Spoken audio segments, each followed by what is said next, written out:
장수와 톡톡톡 오늘 그 12번째 이야기로 오늘도 변희재 대표 모시고 지금 새정치연합 내부에 벌어지고 있는 집안 싸움에 대해서 이야기를 좀 해보겠습니다.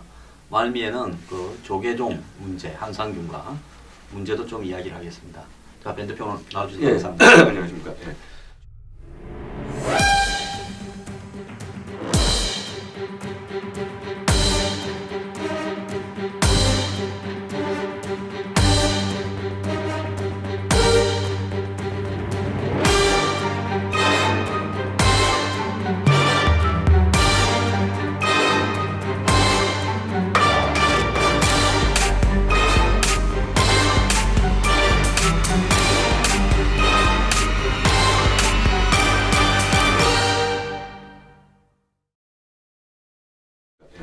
지금 보니까 막 들어온 뉴스가 문재인 대표가 안철수 의원이 주장해온 그 부패 청산이나 뭐 낡은 진보 청산 이런 어떤 부분의 10개 혁신안을 받겠다. 그래서 당헌 당규에 반영을 하겠다. 이렇게 이야기를 했습니다. 이 부분에 대해서 지금 어떻게 보십니까? 근데 사실 제가 지난 방송 때 문안박 체제 이미 뭐 박원순 서울시장을 하겠다 그랬고 안철수 의원 같은 경우만 하더라도 뭐 저는 뭐 이 분에 대해서 아예 정치적으로 신뢰를 하지 않거든요.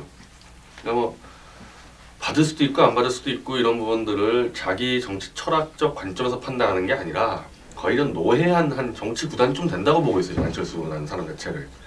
그러니 사실 예측이 쉽지가 않죠. 그럼 안철수만 그러냐? 문재인 대표나 박원순 시장도 마찬가지입니다. 평생 자기 가치와 원칙과 철학으로 살아본 적이 없는 사람들이거든요. 자기 이익에 따라서 어떤 결단을 낼지 모르니까 그 예상 그대로 지금 안개 속으로 흘러가고 있거든요. 문재인 대표가 전당대회 카드를 안 받을 거는 예상이 됐죠. 그럼 그걸 받아버리면은 자기가 사퇴하고 또 나간다? 그 자체가 이게 성립이 안 되니까 그거 안 받고 이제 단칼에 거절한 다음에 또 안철수 씨가 요즘에 또 비주류하고 이렇게 좀 얹혀 있지 않습니까? 뭐 탈당까지는 모르겠지만 어쨌든 자기들이 세력을 키우니까 냅다 이제 안철수 혁신안을 또 이제 수용하겠다. 근데 이 과정이 다 지금 다 말이 안 돼요. 이 하나의 그래도 국민 혈세가 지원되는 정당입니다. 우리나라 정당은 미국 같은 데하고 달라요. 우리는 공적 지원 자금으로 운영되는 정당인데 최소한의 다 절차들이 있어야 되거든요. 어떻게 그럼 당원에다가 집어넣는다는 부분들을 그냥 당대표가 자기 마음대로 하룻밤에 그냥 집어넣겠다.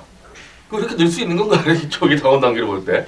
그리고 요즘에 이 중에서 안철수가 얘기하는 거 혁신하는 것도 다 그냥 말장난이나 보지만은 한 가지 좀 의미 있게 보는 거는 뭔가 낡은 진보 청산인데 그거 사실은 그 안철수 의원도 얘기했지만 통합진보당과 손잡은 부분을 어떻게 정리하냐 문제가 걸려 있습니다.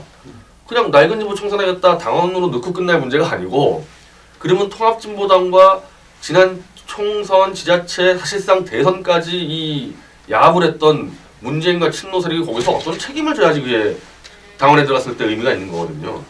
근데 지금 문재인 대표 하는 거 보면은 그냥 당원만 집어넣고 뭐 나는 뭐 신경 안 쓸 때 이 수준이란 말이죠. 그러니까 이게 참 그래도 제일 야당인데 참 좀 한심한 짓들 하고 있는 거죠. 제가 좀 의아스러운 거는 지난 2012년 대선 때 안철수 의원이 안보는 보수, 경제는 진보에서 박근혜 후보와 손을 잡을 것이냐, 문재인 후보와 손을 잡을 것이냐, 어느 쪽과 손을 잡아도 별로 어색하지 않은 조합이었습니다. 그리고 또 솔직히 안철수 의원은 주변에 여권 인사들도 많이 있었어요. 그래서 제가 안철수 의원의 배경에는 뭐가 있다 이야기도 좀 했는데 오늘날 이런 안철수 의원이 새정년의 비주류 호남 동교동계에 수장처럼 되어가지고 친노 문재인 대표와 이 치고받고 장군 멍군 하는 모양이 저는 굉장히 좀 어색하기도 합니다. 자, 문재인 대표 이제 이 지긋지긋한 싸움을 끝내겠다. 좀 문재인 대표 상당히 좀 순한 사람으로 봤는데 이 지긋지긋한 싸움을 끝내겠다라고 해놓고 그래서 싸움을 끝내기 위해서 이제 나가려면 다 나가라 이럴 줄 알았더만 또 오늘 안철수 대표가 제기했던 10대 혁신안 이것은 뭐 한 두어 달쯤 전에 안철수 의원이 기자회견을 통해 가지고 당내에 과거 이 북한과 종북 관련되는 어떤 문제 또 더 나아가서 교조적으로 운동권의 가치에 몰입되고 변화하는 시대적 컨텐츠를 잡지 못하고 있다. 당이 또 부패 세력을 척결하지 못하고 있다. 이렇게 해서 10개 아닌가 낸 게 있습니다. 근데 이걸 갖다가 수용해서 당은 당규에 반영을 하고 또 선언할 건 선언하겠다라면서 이렇게 문재인 대표가 갑자기 또 변한 발언을 했어요. 그래서 지금 야당 집안의 싸움이 돌아가는 꼴이 굉장히 흥미진진하게 돌아갑니다. 하루 뒤에 뭔 말이 나올지 예측을 할 수 없게 장군하면 또 멍군 이렇게 지금 하고 있어요. 얼마나 장군 멍군을 좀 더 해야 될지 모르겠는데 변 대표는 지금 이 싸움이 어떻게 흘러갈 거라고 봅니다. 아니 이게 사실 이분들을 박원순 시장까지 껴서 예측을 하려고 그러면 우리가 수학에서 미분이나 적분을 할 때 과거의 일관된 행보를 가지고 미래를 예측하는 건데 솔직히 전혀 예측이 안 돼요. 이분들 같은 경우는 일관된 철학이 없기 때문에 그때그때 따라서 자기 이득에 따라서 결정되니까 지금 전체적으로는 안철수 이제 보수 쪽 같은 경우는 안철수 의원 쪽을 좀 응원하는 분위기가 있죠. 어쨌든 뭐 통진당 연대 부분을 뭐 정리하자는 부분에 있어서 근데 또 이거 또 하루아침에 또 어느새 또 이거 또 손잡을지도 모르기 때문에 뭐 이런 부분은 있을 것 같아요. 현재 문재인 체제가 총선 때까지 안정적으로 가기는 어려울 것 같다. 이 부분 대해서는. 그게 뭐 안철수 씨가 뭐 탈당해서 신당 만들고 그런 차원이 아니라 이미 구심점이 너무 이게 무너져 내려서 특히 호남 지역을 중심으로 해가지고는 이 당내 인사를 떠나서 이 지지층의 이탈이 굉장히 심해질 거는 맞을 것 같습니다. 자, 그렇다 그러면 지금 안철수 의원은 어찌 될지 모르지만은 그 새정년에 호남 중심으로 일각은 무너져서 신당에 참여할 거다 이렇게 보잖아요. 근데 요즘 이 문재인, 안철수 두 당사자 간의 싸움도 재밌지만 근데 이 두 사람이 사실 별로 재밌는 사람은 아니에요. 싸움이 좀 캐릭터가 조금 코믹하기도 하고 또 좀 무섭기도 하고 뭐 이래 자극적이어야 되는데 이 두 사람이 그야말로 재미가 없는 정치를 하는 스타일이지 않습니까? 내용도 없어요. 사실 싸움에 무의미한 싸움을 하니까 재미가 없는 겁니다. 책상에 앉아서 오늘 안철수가 멍군했습니다. 내일 우리가 또 장군을 불러야 됩니다. 이렇게 이제 장기 두는 형태로 지금 싸움이 진행되는데 국민을 상대로 국민이라기보다는 야권 지지자를 상대로 누가 더 상대방을 예를 들어서 명분이 없게 만들었느냐 그 싸움을 지금 하는 것 같아요. 머리 썼어요. 책상에 앉아가 그렇게 안 봅니까? 그 만약에 뭐 저는 그럴 거라고 보지는 않는데 안철수 의원이 진짜 승부수를 건다면은 2010년 지자체 선거와 12년 총선 대선 때까지 문재인을 중심으로 한 친노 세력의 통진당과의 야합을 아주 강하게 비판하면서 거기에 대해서 최소한의 이 실무를 담당했던 연대 협상했던 사람도 있을 거 아닙니까? 그거 다 이선 용퇴를 요구하고 이 정도로 가주면은 이게 그래도 싸움이 좀 재밌어질 수가 있죠. 그리고 국민에게도 좀 이득이 되는 싸움인데 전 말장난하다가 다시 결국 손 잡을 가능성이 없다고 보고 오히려 좀 저쪽보다도 지금 유성엽 전북도당위원장하고 황종 전남도당위원장이 이 문재인 대표가 이 영입해온 그 공직평가위원회인가 예, 거기서 이제 이 도당 감사를 하겠다. 당무 감사원. 옛날에는 그냥 당 사무처에서 했는데 요즘에는 그 새정년에 무슨 원이 많아졌습니다.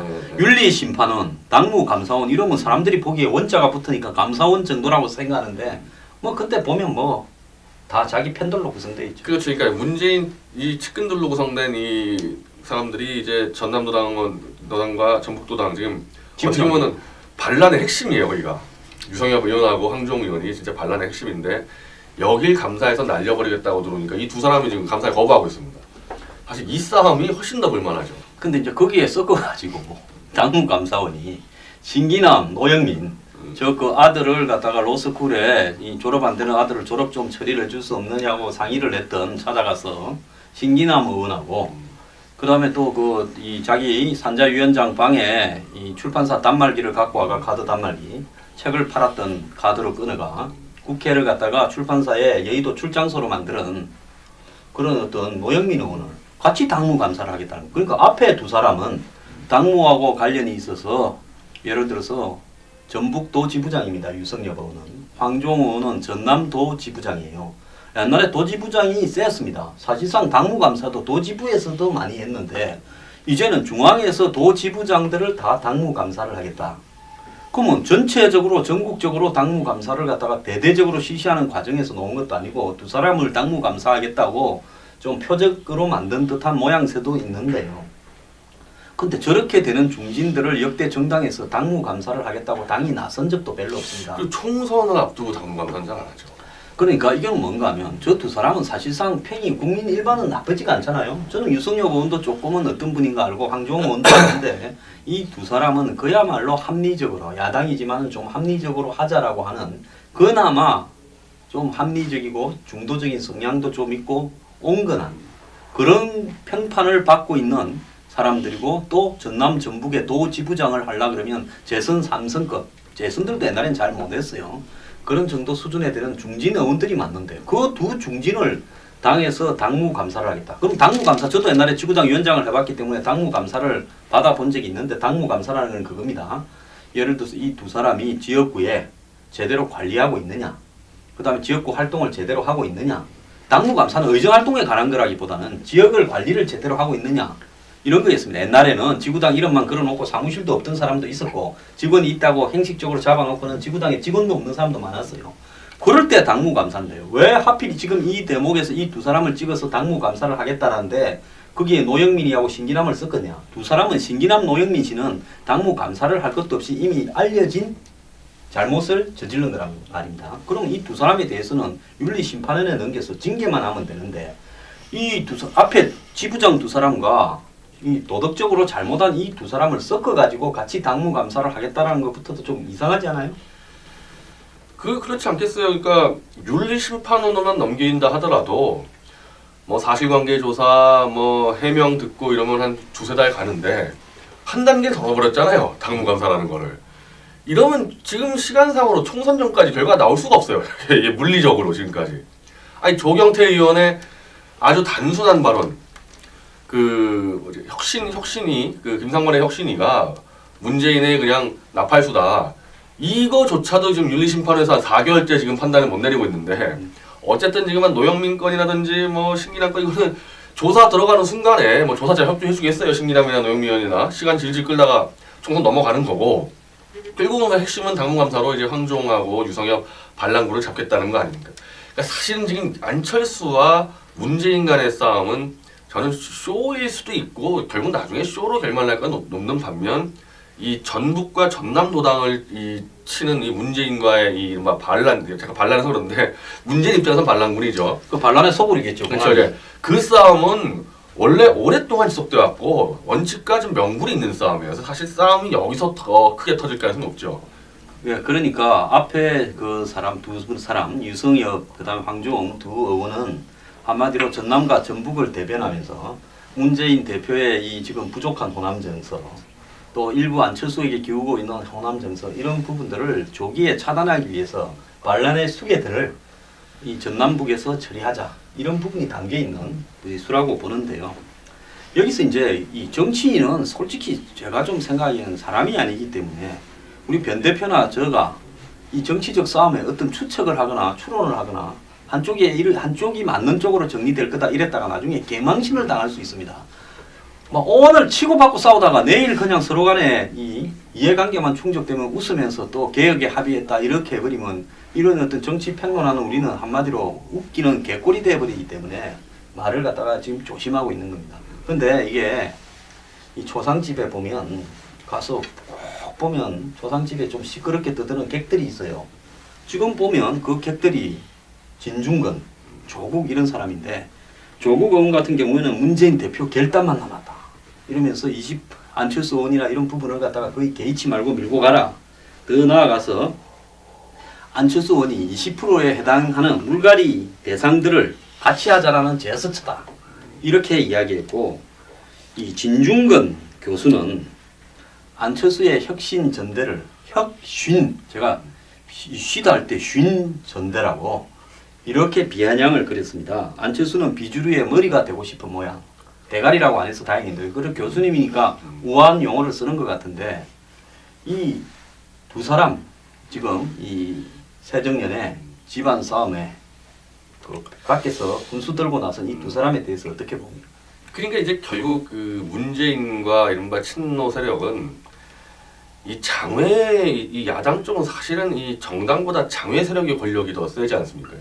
민노총부터 해가지고 참여연대부터 해가지고 그리고 이제 이른바 민교협의 교수들 그쪽 밥그릇을 사실 챙겨주기 위한 이제 친노 세력 같은 경우는 대리인 역할을 하는데 자기들이 이 밥그릇을 챙기기 위해서는 끊임없이 이 갈등을 조장을 해야 되는 거예요. 그래서 이 야당은 계속 운동권 전당으로 남아서 계속 싸우고 그 과정에서 이제 강력한 지지층을 확보하고, 이건 정당의 지지층과는 다릅니다. 정당은 사실은 폭넓은 지지층이 필요한데 이런 장외 운동 세력은 강력한 소수의 지지층만 있으면 되는 거거든요. 그러니까 그런 식으로 끌려가는 거죠. 그래서 이 세민 이름도 바꾼다 그랬죠, 분명히. 뭐또 앞에 붙이고 민주당이라 하겠죠. 그러니까 문재인 당 같은 경우가 절대 이 개혁이 될 수가 없는 게 바로 조국 진중권 같은 이 장외의 이른바 밥그릇 세력, 이것 때문에 이 당이 어떻게 바뀌어질 수가 없는 거죠. 이 두 분은 직업이 교수인데 왜 그 남우 정당에 저렇게 오랫동안 훈수를 들고 있는 걸까요? 왜 그런다고 보십니까? 저쪽에 교수들 같은 경우는 이제 사실 이 정부 산하 관련된 밥그릇도 굉장히 많거든요. 프로젝트도 있고 자리도 있고, 그래서 이 정권을 잡냐에 따라서 굉장히 이제 그 삶이 크게 영향을 받습니다. 삶이 대한민국 교수들 수입이나 이 지위에, 그리고 노무현 정권 때 같은 경우 정말 자기 정권에 충성한 사람들 이 국립서울대 정말 많이 꽂아 넣었거든요. 노무현 정권에서. 조국 교수도 아마 노무현 정권 때 들어왔고, 울산대 있다가 아마 들어왔었고, 그리고 저 530 GP 사건이라고 그 북한 무장공비가 우리 군인들을 사살한 사건을 이제 내무반 이제 소행이라고 이제 조작했다는 의혹을 받고 있는 그 군의관도 바로 서울대 의대 교수로 이제 가게 되고, 진중권 씨 같은 경우 사실은 노무현 정권 때 한예종 교수 할 뻔했었죠. 한예종 국립대학. 근데 이제 그런 권력의 문제가 있는데 야당 내에서도 이제 이런 행태를 굉장히 비판하는 사람들이 있어요. 이 장외에 정말 뭐 교수 직함 달고 있고 변호사 직함 달고 있고 노조위원장 직함 단 사람이 당을 좌지우지해서 자기 밥그릇 챙기는 부분들을, 그러니까 집권도 해야 되지만은 이른바 야당의 온건파들도 제거를 해야지 이 사람들은 이제 권력을 잡을 수 있는 거거든요. 그러니까 조금이라도 좀 온건한 노선으로 옮기려는 사람들을 장외에서 먼저 가서 치는 거죠. 그러니까 내 안에서 말 못하는 걸 밖에서 알아가지고 적당히 읽고 자기가 줄선 쪽에 유리하도록 밖에서 이제 칼질을 하는 그런 역할을 하고 있네요. 지금까지 이분들 진중권 씨나 조국 씨나 똑같은데, 지난 대선 때 같은 경우도 이 교수라는 사람들이 나와서 문재인 안철수 손잡아야 된다. 그러니까 이런 부분들은 정치 평론이 아니에요. 누가 손잡아서 힘을 합쳐야 된다. 이건 정치 공학적 접근이거든요. 그러니까 사실 교수들이 할 만한 발언도 아니고 이건 정치 농객이 할 만한 발언도 아닌데 그런 식으로 손잡으라고 여러 몰아가고, 이제는 사실 안철수 죽이기로 나오는 것 같거든요.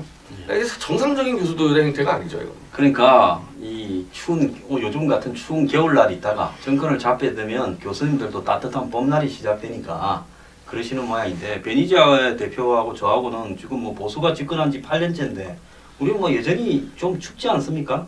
저희는 난 자리는 요구해본 적도 없고, 제가 매체를 하니까 정부 광고를 요구하는데도 정부 광고도 안 주는 정도인데, 그러니까 뭐 보수 쪽에서는 뭐 누가 집권하든 큰 뭐 삶에 영향이 없더라고. 그러니까 보수는 농객들에게 전혀 삶의 영향을 집권해도 안 주고, 좌파는 집권하면 농객들부터 삶이 따뜻해지면서 TV 출연이나 또 여러 가지 정부 관계 일들을 많이 할 수 있고 좀 짭짤해진다 이런 그래서 말씀. 노무현 정권 때 이미 해줬죠. 해줬기 때문에 그때의 단맛을 못 잊고 어떻게 보면 지금 금단 현상에 좀 빠져 있는 거예요. 이 좌파 쪽 이 외부 세력들이.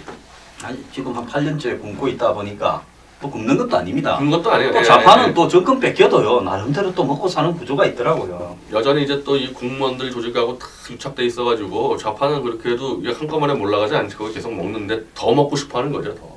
그렇구나. 근데 이제 이 보니까 진중권 교수께서는 지난 2012년에 변 대표하고 저하고 그때 10월 달입니까? 11월 달이구나. 그때 그 사망 유의할 때 그때만 해도 안철수 의원하고 조금 가깝지 않나 이렇게 보였는데 저하고 안 의원 문제 때문에 싸우다가 나갔잖아요. 그때 진중권 교수 사망유의 2편째 나왔을 때 그 자료 많이 들고 나왔잖아요. 그러니까 제가 볼 때도 안철수 쪽에서 받은 자료지 이거 뭐 자기가 구했을 리 없는데 그런 자료 가지고 안철수 방어하려고 온몸을 던졌죠. 온몸을 던졌고 온몸을 던진 것뿐만 아니라 나가면서 내 딸 아니거든요 이렇게까지 이야기를 했습니다. 그래서 제가 지금 진중권 씨 도망가고 있습니다라고 했죠. 그리고 안철수 씨가 갑자기 후보 사퇴하면서 문재인은 지지를 선언하니까 뭐 당신은 내 마음의 대통령입니다 이런 글도 막 인용을 하고 거의 안철수 빠처럼 활동했는데 결국 그 문제 아니겠어요? 그러니까 어차피 안철수 씨는 자기 세력은 없잖아요. 자기 세력은 없고 그냥 개인의 이미지 가지고 정치를 해오는데 그 이미지가 친노 세력과 장외 기득권 세력의 권력 쟁취에 도움이 될 때는 다 안철수 빠를 하다가 조금이라도 자기 권력에 도움이 안 되면은 이 밖에서 나가서 안철수 죽이기를 하는 거죠. 그러니까 안 의원은 좀 떠있는 부편초 같고 문재인 대표는 갈대처럼 땅 밑에 뿌리를 좀 박아 있으니까 이제 지금 와서 장외 군수군 입장에서 봤을 때는 누가 좀 더 오래 갈 것 같아요. 뭐 누가 좀 더 가능성이 높다 이런 확률에 대해서 나름대로 계산이 있었네요. 계산 충분히 쓰지 당연히 친노 쪽에 줄 서게 돼 있고요. 안철수에 줄 선다는 거는 여의도 좀 정치 비판하는 사람들은 거의 불가능하죠. 그 줄 서봐야 뭐 챙길 수 있는 마인드도 안 돼 있고 뭐 능력도 안 되고 이렇게 지금 하나의 비주류 쪽을 상징하는 이미지를 갖고 지금 있는데 아니 또 어느 순간에 또 갑자기 문재인 손 들어줄 수 있다니까 이게 어느 순간에 그러니 사람이 줄을 쓸 수가 없는 거예요 그 사람한테는. 그러니까 지금 여러분들은 지금 야권과 좌파 훈수꾼들의 그 정치 공학에 대해서 지금 듣고 계십니다.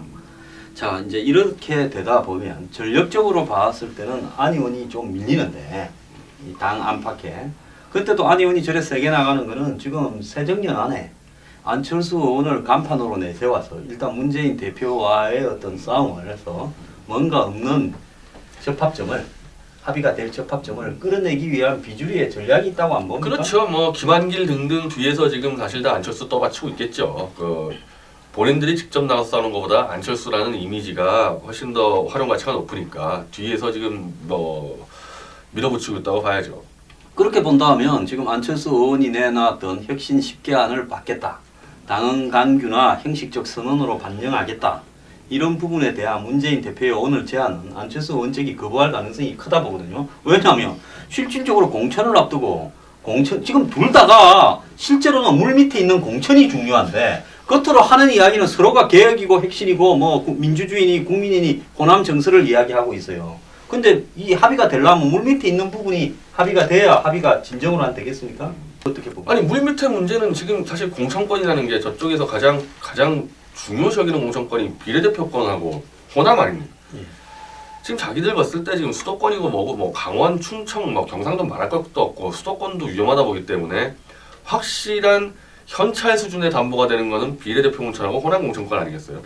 근데 저렇게 지금 위에서는 쇼하고 밑에서는 저 유성혁, 황종 날리면서 공천권 장악하러 들어오기 때문에 이미 그거는 합의가 불가능하죠. 이미 전쟁이 시작됐죠. 오늘 보면 새정년의 인재영입위원장을 문재인 대표가 직접 맡았더라고요. 그래서 제가 당이 총선을 앞두고 인재영입위원장을 대표가 직접 맡는 일을 제가 좀 근데 지금 한 번도 내 기억이 안 나는데 저도 기억이 아직 네, 없습니다. 예전에 열린우리당 시절 때 같은 경우 아마 인재영입위원장을 그때 정동영 씨가 당대표했었죠 그때. 처음에는 저기 열린우리당 때 정동영 씨가 했죠. 예, 그랬어. 아니 원래 인재영입위원장이라는 게 기억이 안 나는 이유는 당 대표가 안 했기 때문에 기억이 안 나지 않겠어요, 제가? 아니 그러니까 인재영입위원장을 따로 두는 이유는 정당이 공천이나 선거나 총선이나 대선을 앞두고 자기 당의 볼륨을 키워서 그렇게 국민들 앞에 표를 더 얻으려면 실질적으로 지금 당에 있는 색깔의 인재 말고 새로운 어떤 전문인이라든지 국민한테 좋은 평판을 받는 인재라든지 또 당의 색깔과 약간 다른 중도 성향의 인재라든지 이런 사람들을 데리고 와서 자 우리 당이 이렇게 혁신적으로 바뀌어 갑니다 하고 간판으로 내그는 포장용 아닙니까? 그러면 그런 글을 할 사람은 당 대표가 맞는 게 아니라 중도에서 좀 중립적인 당에 그래도 나름대로 신망이 있는 사람이 맞는 게 원칙인데 문재인 대표가 인재영입위원장을 맡았다라는 것은 지금 안철수 의원이나 비주류가 봤을 때는 어떻게 느끼시겠어요?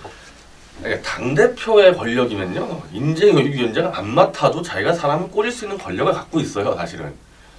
그래서 인재영입위원장은 당대표와 좀 다른 노선의 사람을 임명을 해서 인재폭을 넓게 하겠다는 거 아니에요. 근데 그것마저도 자기가 하겠다 그러면 단 한 명의 인재도 놓치지 않겠다. 즉 자기 노선과 자기 패거리에 걸맞는 인재를 100% 채우겠다는 자세가 아니면 인재영입위원장은 당대표가 왜 맡습니까? 전례도 없고요. 지금 결국 나오는 문재인 대표가 한 거는 안철수 의원의 주장, 안철수 의원의 혁신안 자체가 구체성이 떨어지기 때문에 이거 간파한 거죠. 간파한 거니까 야 당원에 넣어. 그냥 제끼면 되는 거예요. 야, 당원에 넣기만 한 다음에. 그리고 실제로는 전남과 이 전북을 이 칼로 치면서 공천권 확보하고 인재영이 위원장조차도 비주류에 안 넘겨주고 당대표가 장악해가지고 100% 운동권 정당으로 가겠다는 거죠. 뭐 오늘 문재인이 얘기한 게 보면. 그러니까 중요한 거는 공천이고 공천은 그야말로 현찰이고 나머지 무슨 혁신 10개안이라는 것은 뭐 이 부도난 수표 내지는 그 약속 없도 못 되잖아요. 그러니까 그런 건 해주겠다 했다가 나중에 부도 내버리면 그만이고 공천은 당장 눈앞에서 이 짭짤한 거니까 이 부분에 있어가지고 제가 짭짤한 건 절대 돈 이야기한 거 아닙니다. 또 뭐 고소 운운하지 말기 바랍니다. 좌우간 이 부분에서 이제 중요한 부분은 지금 비주류는 그럼 안철수 의원 내세워서 원하는 게 뭐냐? 제가 봤을 때 혁신 전대도 안 하겠다면 비대위를 만들자. 자, 문재인 의원도 비대위에 들어오고 안철수 의원도 비대위에 들어오고 박원순도 들어오고 김한길도 들어오고 박지원도 들어오고 뭐 이 동교동도 들어오고 이래가지고 거기에서 적당히 공천 방안을 합의해서 좀 잘게 쪼개자. 서로 지분대로. 이 이야기가 비주류가 원하는 거 아니겠어요? 지금 거기 플러스 사실 또 이제 이 수도권하고 호남에 이런 문제가 있는데 야 이대로 가다가는 진짜 공천 받아봐야 이거 떨어지겠다는 이 위기감이 사실 팽배해 있습니다. 특히 수도권 중심으로. 왜냐하면 새누리당이라는 데는 워낙 지지 기반이 견고하거든요. 여기 웬만한 이 삽질하고 다녀도 기본적으로 한 40% 정도 득표율을 다 확보하고 있기 때문에 이건 수도권의 한 92개 선거구 중에서 지금 지난 총선 때는 수도권에서 아마 야당이 약간 앞섰을 거예요. 서울은 크게 이겼고 야당이 좀 서울은 앞섰죠. 크게 이겼고 네, 6대 4전도 앞섰어요. 예, 이제 인천했을 때. 그럼 지금 이렇게 계속 지속이 되면은 수도권 출마하는 사람들의 위기감이 높아지기 때문에 공천권도 공천권이지만은 이대로는 다 낙선한다. 이렇게 됐을 때 다시 문재인 대표가 수습을 못하는 수가 있죠.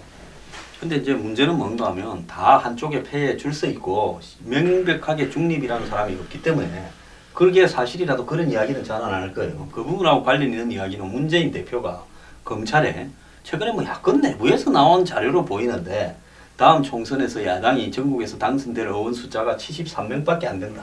이런 자료가 떠돈 적이 있죠. 이 부분에 대해서 검찰의 수사를 의뢰했다 하니까 비주류가 아니 검찰이 맨날 정치적으로 무슨 야권을 탄압하고 사정하고 그런다면서 검찰에 당내부의 이야기를 가지고 수사를 의뢰하냐고 빈정거리는데요. 어떻게 보십니까? 저는 그 보고서까지 아니어도 지금 분위기로 볼 때는 야당이 73석이 아니라 사실 50석 이상 얻기도 지금 어렵게 흘러가고 있죠. 이제 어렵게 흘러가는데 그러니까 그 정도로 지금 이 출마자들에서의 이 위기감이 고조가 되니까 이걸 어떤 식으로든 좀 막으려고 또 무리수를 두고 그 무리수가 또 역풍으로 불고 참 이 지금 이 문재인 당이 총선 때까지 제 모습 그대로 있을 수 있을까? 쉽지 않을 것 같습니다. 자, 이 우리가 지금 새정치연합을 걱정하는 이유는요. 야당이 방향을 똑바로 설정을 하고 야당이 그래도 국민한테 어필하는 모양으로 나아가야 여당도 작업을 받으면서 여당도 변모하고 혁신할 건데 야당이 지금 저 모양이니까 새누리당 내부에는 지금 우스운 이야기가 나오고 있어요. 김무성 대표가 개헌안은 경제에 도움이 되지 않기 때문에 자제하는 게 좋다. 이 말만 들으면 청와대에서 한 이야기 같은데 이제 김무성 대표가 이런 말을 했습니다. 어떻게 봅니까? 뭐 본인의 생각은 이제 시간 다 끌었죠. 김무성 대표 입장에서는 한 1월 달까지만 더 끌면 이제 자기가 당 완전 장악하고 총선 다 자기가 체제로 칠 수 있다. 그러니까 김무성 대표 입장에서 판 흔들 필요가 없죠. 지난번에는 개헌 가지고 판 흔들려고 그랬는데 이제 시간 싸움에서 제가 이겼다고 생각할 겁니다. 괜히 쓸데없이 또 개헌 얘기 나오고 복잡하게 할 필요 없으니까 이 변수를 줄이는 전략으로 가는 거죠. 변수를 아예. 자, 그리고 여당이 그 정도로 지금 이 전체적으로 안심을 한 정도로 야당의 지금 집구석 싸움이 급한데요. 여당의 그러면 집안 싸움은 조용해질 것 같습니까? 아니 근데 이게 여당도요 이렇게 좀 간단한 상황은 아니에요. 그러니까 지금 이 여기도 수도권에서 그러니까 지금 볼 때 이 경상도나 뭐 충청도, 강원도는 좀 안심하는 것 같은데 수도권은 또 언제 또 어느새 또 확 해가지고 또 뭐 연대 해가지고 또 1대1 나오고 호남표 열집하고 이렇게 되면은 와르르 무너질 수 있다 생각하니까 지금 그 김용태 서울시당 위원장이 김무성 서울 출마라고 막 지르는데 그게 그냥 단순한 쇼가 아니라 실제로 이 수도권 출마자들은 이 여당에서는 위기식 갖고 있습니다. 그리고 이제 대부분 지난번 또 수도권 선거에서 좀 살아남았던 데가 이제 강남 벨트 말고 호남 지역 많은 데가 좀 많이 김용태 의원 자체도 양천에 가지고 양천이죠. 호남 워낙 많은 데고 지금 뭐 재보선이지만 나경원 의원 동작도 호남 많은 데고 이 사람은 계속 불안한 거예요. 이대로 그러니까 김무성 대표는 이대로 이슈 없이 가면은 자기가 이긴다고 보는데 수도권 출마자는 또 그게 아니란 말이죠. 여당 쪽 사람들도. 근데 여기서 또 변수가 터질 수가 있습니다. 제가 이제 이런 부분을 가지고 조금 우려스러운 거는 2010년에 그때 그 3월입니까? 천안함 침몰이 있었잖아요. 그리고 그 직후에 이제 이 지자체 선거가 있었지 않습니까? 그때 새누리당이 천안함 침몰, 그러니까 폭침이죠. 폭침을 힘을 받아가지고 지자체 선거에서 서울도 거의 석권한다라고 그렇게 이렇게 자신해 왔는데 막판에 야권 성향의 투표자들이 총 결집을 하면서 실제 투표 결과 야권이 크게 이겨버렸습니다.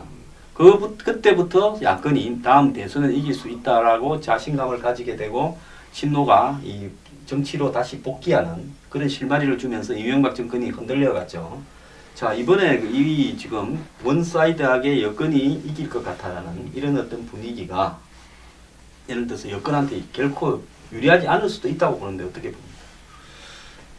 여권 자체도 그렇게 수도권 중심으로 이 불안감이 완전히 없는 거는 아니고 여권이 이게 사실 야당이 좀 불리한 건 사실인데 이걸 굳히기로 들어가려면은 하루빨리 총선 이후에 국정 운영 플랜 당정이 도대체 총선 이후에 어떻게 한 2년 남죠. 박근혜 대통령 임기가 총선 이후에는 이런 일들을 하기 위해서 정말 대승이 필요하다. 지금 상황은 151석 가지고 안 되지 않습니까? 무조건 181석 이상이 나와야 되는데 진정성 있게 뭘 할 것들을 탁탁탁 우리 국민 귀에 꽂히게끔 제시를 하고 이걸 위해서 우리에게 몰아달라.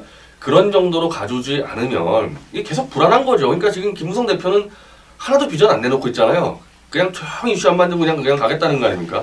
이러면 또 언제 어떻게 될지 모른다는 거죠. 자, 뭐 이제 야권이 지금 시끄럽습니다만 이 싸움이 여권으로도 언제 이렇게 넘어올지 모릅니다. 다만 지금 국회에서 예산이 통과되고 일부 법안이 통과되었습니다만은 노동개혁 법안이나 이런 것들이 통과되고 있지 않기 때문에 그때까지는 여당이 조용할 뿐인데요. 여권 내부에는 요즘 뭐 친박 친이 싸움이 아니라 친박 안에서도 시끄러워가지고 뭐 서청원 최고위원을 보고 이제 뭐 시끄럽게 맨날 당에서 이 비주류나 이 김무성 대표와 싸우니까 물러가라. 뭐 이런 이야기까지 나오는데 어떻게 봅니까? 상대방들이 그러니까 우리가 이 양당 체제가 한 20년 됐죠. 양당 체제가 예전에 양당 체제가 우리 미국처럼 계속 한 100년 이상 지속된 데가 아닙니다. 사실은 그 민주화 이후에는 4당 체제였죠. 이 공화당까지 해가지고 신민주공화당이었나 그 당시에 그 YSDJ하고 네. 한 20년간 그리고 이제 DJ 집권 이후로 양당 체제가 왔는데 그 패단이 굉장히 이제 지속이 됐어요. 그 패단이 즉 저당이 좋아서 찍는 게 아니라 이 당이 싫어서 찍는 이제 구도로 쭉 오다 보니까 이제 하향 평준화가 돼버리는 거 아닙니까 양당 체제가. 근데도 불구하고 이게 왜 개선이 안 됐냐면은 제3당 출연했을 때 서로 또 엄청나게 또 싸우는 쇼를 해서 제3의 선택을 못하게 막아왔습니다. 계속 이 공포감을 조장하는 거죠 국민들에게. 쟤네들이 집권하면 이꼴난다 그래서 이제 그게 제가 볼 때 이제 거의 막판까지 왔는데 그게 잘 안 먹히니까 사실 지금 어쨌든 지금 야당이 이 정도로 분열을 하고 있는 겁니다. 박근혜 정권이 국민들 다수가 집권해도 뭐 공포정치 어쩌고 암만 떠들어도 그렇지 않다는 게 국민들이 체감하고 있기 때문에 그러니까 이제 박근혜 정권을 막기 위해서 모두가 뭉치자 이게 안 먹혀서 지금 야당이 분열되고 있는 건데 야당이 조금 분열이 가속화되면은 여당도 당연히 따라오게 되는 구도가 돼 있어요. 이건 다 연결되어 있는 문제니까. 지금 새누리당이 굉장히 조용해 보이는데 야당 상황에 직접적인 영향을 받으면서 새누리당 같은 경우도 충분히 흔들릴 여지가 있죠. 예, 그 이제 마지막으로 어제 법원이 경찰이 지금 이 조금 온건한 단체들 내세워서 이 전교조나 전농이나 민노총이 이 차명 신고를 했다. 집회 신고를. 그러니까 그러니까 토요일 열릴 집회를 차명 신고했다. 이렇게 해서 그 집회를 갖다가 이제 금지하니까 법원에 가처분 신청을 했어요. 경찰의 집회 금지에 대해서 효력을 정지해 달라고 가처분 신청을 냈는데 그 부분은 법원이 수용을 해버려가지고 법원이 그 집회가 뭐 교통을 방해하고 국민의 안전을 해칠 우려가 없다. 이렇게 해가지고 이제 이 집회가 합법적으로 열리게 됐습니다. 박원순 시장은 또 서울시 광장에 문화재라고 낸 신청을 또 받아줬어요. 어떻게 생각합니까? 근데 이 사법부가 그러니까 지금 행정 절차에 대해서 너무 많은 개입이 들어오는데 지난번 전교조 이른바 이 비합법화 문제에 대해서도 사법부가 가처분 신청 다 인용해줘가지고 이미 대법에서까지 다 이제 이 합법이 나온 것들을 다 뒤집혀지고 있거든요. 그건 사법부가 정말 이건 정말 행정부가 너무 심한 월권이다 정도가 아니면은 행정 절차에 대해서는 그대로 인용을 해주고 나중에 그게 그러다 보면은 본안 소송 가지고 해줘야 되는데 가처분을 계속 인용해주니까 행정에 계속 막히는 거죠. 사법부가 사실상 행정부에 거의 개입하는 수준으로 지금 너무 많이 인용을 해준다. 이걸 나중에 사법부 이 개혁론에 지금 사법부 지금 이 개혁할 게 한두 개가 아닌데 그런 여론을 충분히 자극할 수 있다고 봅니다. 그러니까 한쪽은 계속 잡고 한쪽은 계속 풀어주면 이게 법치가 안 되는 거죠. 왜냐하면 이럴 수가 있어요. 이게 왜 사법부나 행정부나 이게 각각 독립되어야 되냐면은 자 행정부는 분명히 이거는 폭력 집회일 가능성이 높다. 위험하다고 그래서 불허했는데 사법부의 판사 한 명이 뭘 얼마나 조사해 받겠어요. 그 참여단체에 대해서. 독단적으로 이거는 폭력적이지가 않을 수도 있다. 이렇게 선고해서 해버리면은 아니 막말로 경찰 쪽에서 그냥 제껴버리는 거야. 폭력하든 말든 오히려 폭력하도록 그냥 놔두는 수도 있는 겁니다. 그래서 이게 양쪽이 사실 독립성을 인정해줘야 되는데 이번 판결 같은 경우 완전히 행정부의 권위를 그냥 다 무시해버렸기 때문에 상당히 이때 혼란이 벌어질 수밖에 없죠. 지난 14일 날 집회 현장 근처에 있었던 분은 교통에 크게 장애를 주지 않는다. 또 국민의 안전을 위협하지 않는다라는 말이 다 허위라는 걸 잘 알 겁니다. 이 하루 한나절 이상을 이 서울 도심의 교통을 완전히 마비시키면서 경찰차가 50대 부서지고 경찰이 130여 명이 다쳤는데 판사는 뭘 보고 그러는지 모르겠는데요. 이 변 대표 요즘 이 세태에 대해서 어떻게 생각합니까? 마지막으로. 글쎄요. 지난 집회 때도 저도 맞불 집회 나가가지고 광화문에서 차가 없어서 용산까지 걸어 내려와서 거기서 또 1시간 기다려서 차를 타고 왔는데 글쎄요. 그렇게 했던 사람들이 주도한 부분들에 대해서 판사 한 명은 그냥 이 서류 보고 폭력적이고 그러지 않을까 이렇게 판단한다. 이게 너무 오만하다. 이 사법부가 너무 오만한 자세를 했습니다. 결국 지금 조계종에 숨어 있는 은신하고 있는 한상균 민노총 위원장은 자신의 그 2차 민중총 걸기 서울 상경 걸기 대회를 성공적으로 관철시키고 또 조계종은 자기 집구석에 나와 있는 동국대 사태나 이 총장, 이사장 물러나라. 둘 다 문제가 있다. 그건 제가 여러 번 이야기했으니까 잘 아실 겁니다. 그러는 부분은 외면한 채 이 세상사에 나와가지고 그날 평화의 승려들이 벽을 치겠다. 그리고 새정년 국회의원들은 나가가지고 또 평화 집회가 경찰의 폭력을 방지하는 중간 역할을 하겠다. 이렇게 이야기하는데 마지막으로 이 더러운 세태에 대해서 한 말씀 해주세요. 정부가 할 거 해야죠. 이게 더러운 세태가 아니라 정부가 지금 제 역할을 못하고 있기 때문에 이렇게 되는 거거든요.